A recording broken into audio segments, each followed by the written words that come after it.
Assalamualaikum warahmatullahi wabarakatuh. Halo teman-teman, pada kesempatan ini saya akan menjelaskan proses pengerjaan soal akuntansi saya yang berjudulkan tentang rekonsiliasi bank. Mungkin bagi beberapa dari teman-teman itu masih bingung ya, apa sih rekonsiliasi bank itu? Jadi rekonsiliasi bank itu merupakan proses penyesuaian saldo yang ada di perusahaan dengan saldo yang ada di bank, seperti itu. Jadi bisa diketahui ya bahwa suatu perusahaan itu yang menerapkan rekonsiliasi bank, jadi mereka tuh mencatat saldo mereka itu di bank dan juga di perusahaan. Nah, kedua catatan itu saldonya atau saldo akhirnya harus sama. Nah, apabila tidak sama, maka mereka harus sesegera mungkin melakukan rekonsiliasi bank. Seperti itu. Nah, tujuan lain dari rekonsiliasi bank itu tentunya yang pertama adalah meminimalisir kecurangan. Ya, misalnya saja korupsi atau penyelewengan keuangan yang lain, seperti itu. Yang kedua itu mengecek ketelitian si pencatat. Nah, si pencatat di sini tuh biasanya yang dimaksud adalah bagian akuntan di suatu perusahaan. Yang ketiga, memastikan kevalitan suatu informasi. Jadi apabila suatu perusahaan itu menerapkan rekonsiliasi bank, biasanya itu saldo akhir yang mereka tuliskan itu sudah valid dan sesuai. Dan yang keempat tentunya memudahkan ketika ada audit datang di suatu perusahaan. Seperti itu. Oke teman-teman, saya akan sedikit menjelaskan proses pengerjaannya. Kebetulan saya juga sudah mengerjakan. Nah, ini saya sudah mengerjakan, tapi pada kesempatan ini saya akan menjelaskan dari mana saya bisa mengerjakan ini atau prosesnya seperti apa. Jadi saya akan sedikit memberikan gambaran ya teman-teman. Baik, langsung saja kita mulai ya. Yang pertama, seperti ini, nanti akan saya tuliskan di bawah ya teman-teman. PT Kencana Mulia telah mengumpulkan data sebagai berikut yang diperlukan untuk menyusun rekonsiliasi bank per tanggal 31 Juli 2008. Nah, di sini ini saya sudah mengerjakannya. Nah, yang pertama harus kita lakukan ketika kita mengerjakan suatu rekonsiliasi bank itu kita tuliskan perusahaan apa atau nama perusahaannya itu apa, lalu periode berapa, seperti itu. Nah, setelah dituliskan seperti ini. Nah, ini seperti ini. Kalau sudah dituliskan, kita bisa membaginya menjadi dua. Maksudnya menjadi dua kolom. Yang pertama kolom perusahaan dan yang kedua adalah kolom bank. Nah, maksud kolom bank dan kolom perusahaan itu jadi saldo yang atau analisis keuangan yang ada di perusahaan dan analisis keuangan yang ada di bank. Kurang lebih seperti itulah teman-teman. Nah, selanjutnya kita langsung ke soal saja. Ini saldo menurut perusahaan adalah 25.100.000, sedangkan menurut bank 24.900.000. Nah, di sini saya sudah tuliskan ya teman-teman bahwa saldo awal itu adalah saldo menurut menurut perusahaan atau menurut bank, seperti itu teman-teman. Atau dengan kata lainnya tuh saldo yang tidak sesuai atau saldo yang belum sama. Seperti itu. Jadi saya sudah tuliskan saldo awal di perusahaan dan juga saldo awal yang ada di bank. Seperti itu. Selanjutnya,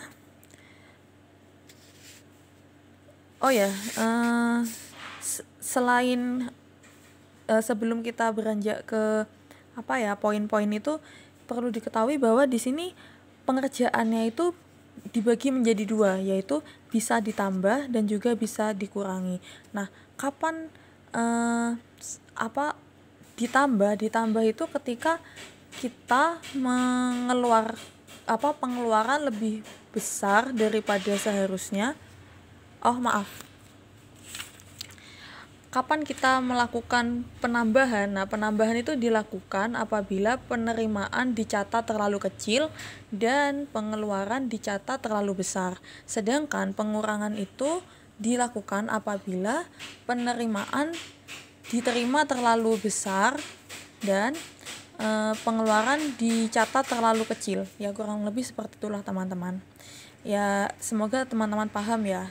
Kalau semisal teman-teman nggak paham itu bisa komen langsung ya di kolom komentar YouTube saya. Baik, lanjut. Poin yang B, bank telah menagih untuk PT Kencana Mulia sebuah wesel tagih berikut bunganya sebesar 4.700.000. Nilai nominal wesel tersebut adalah 4.500.000. Dalam hal ini pihak bank membebankan biaya tagihan sebesar 50.000 kepada PT Kencana Mulia. Baik, di sini saya akan menggambarkan ya teman-teman. Yang apa ini? B. Nah, poin B.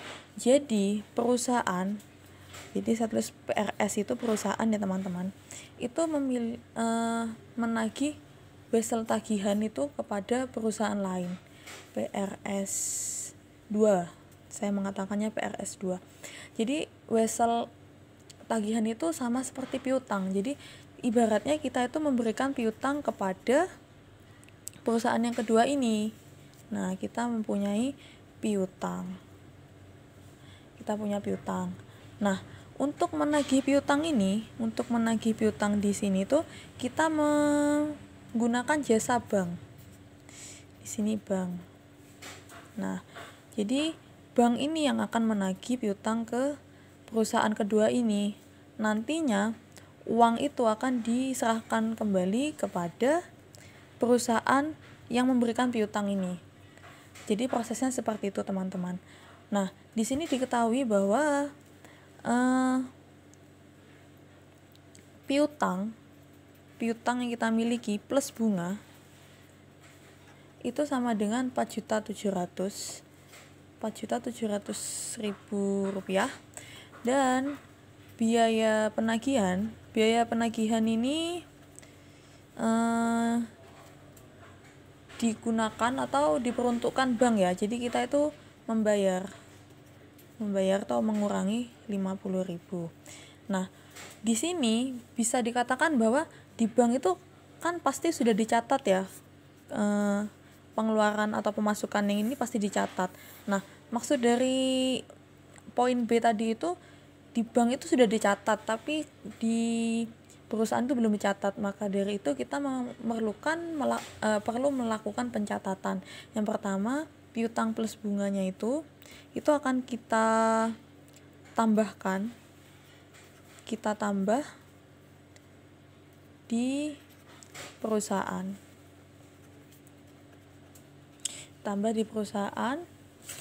Nah, ini wesel tagih. Nah, ini wesel tagih. Ini kan bertambah, dan biaya admin sebesar 50.000. Wesel tambahnya itu sebesar 4.700.000. Itu wesel tagihan sudah dengan bunga ya teman-teman. Nah, ini harusnya bukan biaya admin, ini biaya tagihan oleh bank. Seperti itu. Selanjutnya poin yang C. Setoran uang pada tanggal 31 Juli 2008 sebesar 7.498.400 belum tampak dalam rekening koran bank bulan Juli 2008. Nah, untuk poin yang C. Jadi di sini tuh gambarannya adalah perusahaan itu sudah mengeluarkan uang sebesar 7.498.400. Nah, sebesar ini. Tetapi di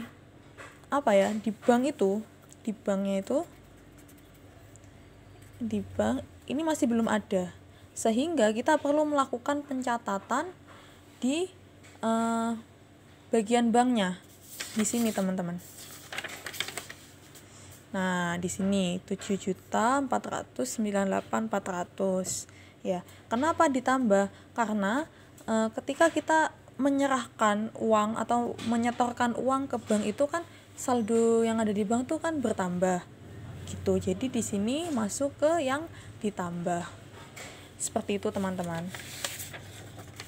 Lalu poin yang ke D.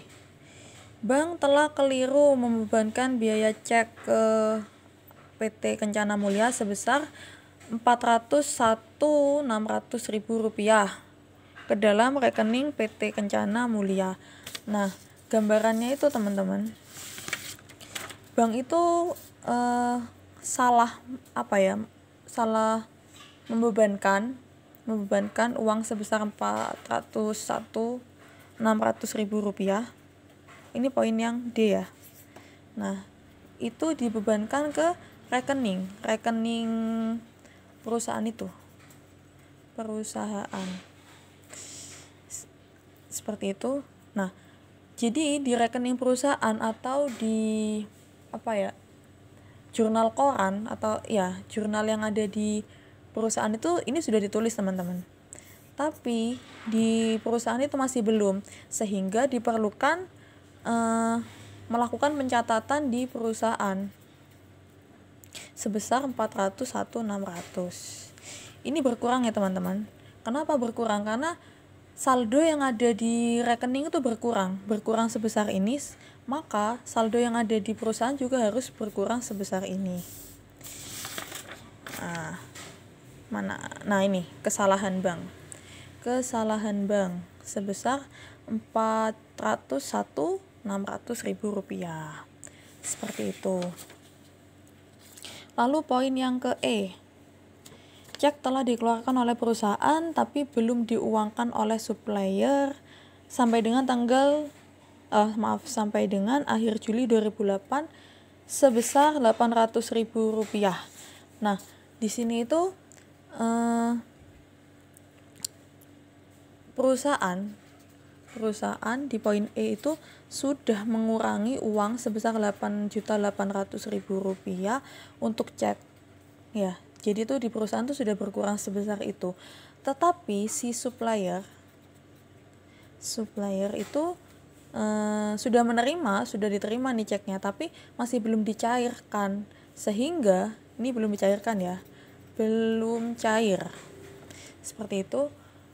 Sehingga harusnya itu saldo di bank itu berkurang, tapi belum.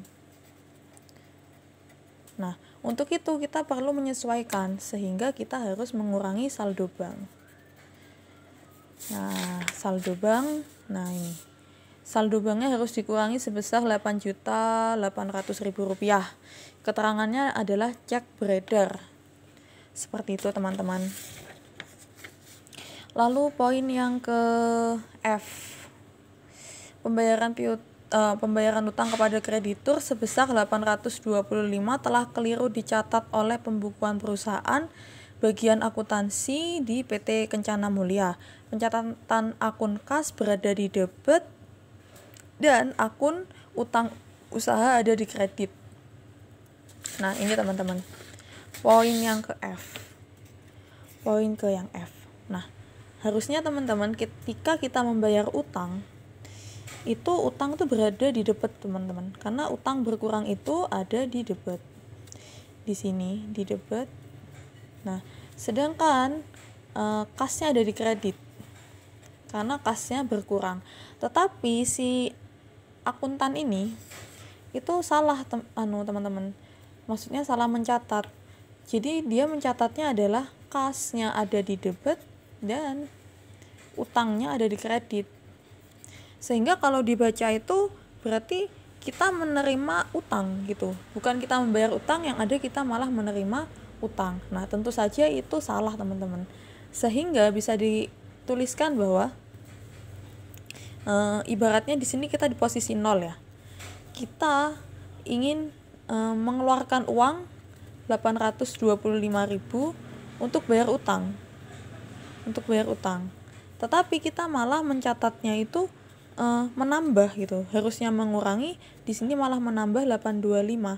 Nah, gimana caranya supaya kita bisa kembali atau pencatatannya itu sesuai, maksudnya itu sesuai dengan yang sebenarnya, maka kita harus berjalan dari sini ke sini. Maksudnya berjalan tuh ya kita harus melakukan pencatatan yang bahwa kita tuh membayar utang gitu loh teman-teman. Kalau semisal kita menuliskan 825, berarti kita kan mundurnya cuma sampai ke sini. Nah, sama aja kita tidak melakukan pengeluaran apapun. Nah, supaya kita terlihat melakukan pengeluaran, jadi kita tuh harus berjalan sampai ke sini. Berarti 825.000 dari 0 ke sini 825.000. Jadi pencatatannya adalah berkurang 1.650.000. 1.650.000. Nah, ini kesalahan bagian akuntan. Nah, ini teman-teman. Kesalahan bagian akuntan sebesar 1.650.000. Kenapa kita taruh dikurangi? Karena di sini kita memang harus mengurangi gitu. Selanjutnya, poin yang ke G. Cek dari pelanggan yaitu PT Lonely Green sebesar 4.228.000 ditolak oleh perusahaan bank karena tidak ada dananya. Nah, tidak ada dananya itu akun yang kita gunakan adalah cek kosong. Nah, cek kosong ini berpengaruh di perusahaan. Kenapa? Karena menurut pencatatan di perusahaan itu kita telah menerima cek. Jadi kita sudah menerima cek dari pelanggan. Sedangkan ketika kita cairkan ke bank, ini tidak ada. Sehingga kita harus mengurangi pencatatan yang ada di perusahaan ini. Sebesar berapa tadi itu? Nah, ini sebesar 4.228.000 cek kosong. Seperti itu teman-teman. Lalu yang selanjutnya adalah poin ke H. Penerimaan uang hasil dari penagihan ke pelanggan sebesar 797.600 telah keliru dicatat oleh bagian akuntansi perusahaan sebesar 779.600. Nah, di sini itu kita yang harusnya mencatat 797.600 ya, harusnya kita mencatat sebesar ini, tapi kita malah mencatatnya 7.709.600. Nah, selisihnya ini berapa? Yang pasti kan lebih banyak yang harusnya lebih banyak yang ini yang kita terima. Nah, sehingga kita perlu menambahkan di perusahaan sebesar selisihnya ini. Selisihnya ini adalah 18.000. Ya, kurang lebih seperti itu ya, teman-teman. Oke, yang selanjutnya kurang 2 transaksi lagi ya, teman-teman. Jadi, harap bersabar. Bank telah membebankan biaya administrasi sebesar 120.000 ke dalam rekening perusahaan, tapi hal ini belum dicatat oleh bagian akuntansi perusahaan. Nah, kita balik. Nah, seperti ini. Jadi poin ke I. Poin ke I itu perusahaan itu bank itu sudah memotong. Jadi bank itu sudah mengurangi sebesar 120.000 pada catatan yang ada di bank itu, sedangkan perusahaan itu masih belum mengurangi. Jadi di sini perusahaan harus mengurangi saldo yang ada di perusahaan sebesar 120.000 juga. Nah, pencatatannya seperti ini. Biaya admin sebesar 120.000. Dan yang terakhir ya, teman-teman. Bank telah mengkredit ke rekening perusahaan untuk giro bulan Juli 2008 sebesar 280. Tetapi hal ini belum dicatat oleh bagian akuntansi perusahaan. Nah, jadi di sini tuh teman-teman, kita mendapatkan penambahan atas jasa giro. Atas jasa giro sebesar berapa itu? Nah, 230.000. Ini di bank sudah dicatat. Di bank sudah dicatat, tapi di perusahaan belum dicatat. Jadi kita perlu melakukan penambahan. Jasa giro sebesar 230.000 juga, teman-teman.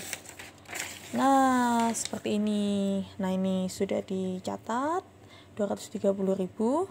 Nah, transaksinya sudah selesai. Nah, setelah transaksinya ini sudah kita analisis dengan benar. Nah, di sini kita menjumlahkan. Yang kita jumlahkan di sini adalah saldo awal. Saldo awal menurut masing-masing gitu. Jadi kalau misalnya perusahaan ya saldo awal menurut perusahaan dengan jumlah penambahan, jumlah pengurangan. Lalu kita tentukan saldo akhir atau hasil akhir. Begitupun dengan yang di bank ya teman-teman. Jadi kita jumlahkan antara saldo awal menurut bank, lalu kita jumlah dengan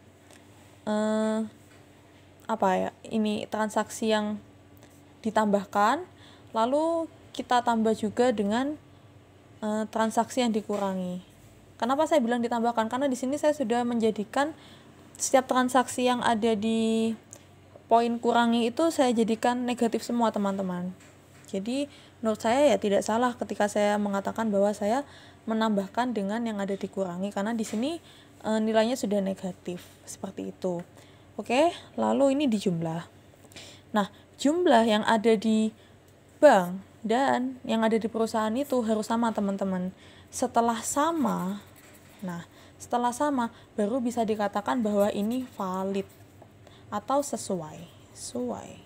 Kalau misalnya nggak sama, tidak sama, berarti kita perlu analisis lagi. Oke. Nah, kurang lebih seperti itu ya teman-teman. Jadi saya mengerjakannya itu melalui proses seperti itu ya. Oke teman-teman, kurang lebihnya saya mohon maaf. Mungkin saya masih terbata-bata atau tidak jelas ketika menjelaskan rekonsiliasi bank ini. Ya, saya mohon maaf karena saya masih belajar juga. Kalau misalnya teman-teman mau tanya, silakan komentar di YouTube saya. Seperti itu. Baik teman-teman, terima kasih. Jangan lupa untuk subscribe, like, dan selalu komen di konten-konten saya itu gitu. Nah, terima kasih. Wassalamualaikum warahmatullahi wabarakatuh.